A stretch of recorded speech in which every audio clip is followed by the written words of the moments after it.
The Magnavox Odyssey 2, also known as Philips Odyssey 2, is a second-generation home video game console that was released in 1978. The Odyssey 2 was one of the four major home consoles prior to the 1983 video game market crash, along with the Atari 2600, the Intellivision, and ColecoVision. The original Odyssey had a number of removable circuit cards that switched between the built-in games. With the Odyssey 2, each game could be a unique experience with its own background graphics, foreground graphics, gameplay, scoring, and music.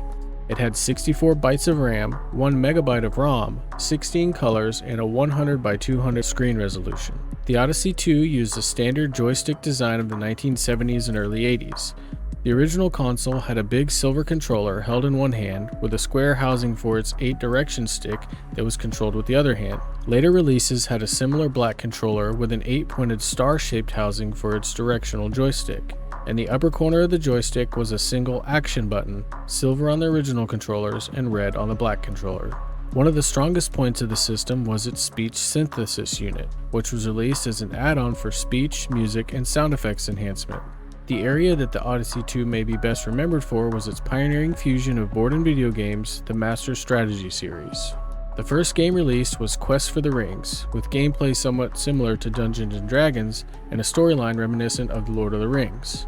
The Magnavox Odyssey 2 was produced for a total of 6 years and sold about 2 million consoles worldwide during that time.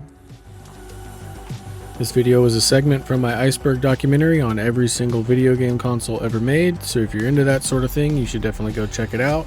You can follow me on all social media at IcebergDocs. Like, subscribe, click the links in the description. Thanks for watching, and I'll see you in the next one.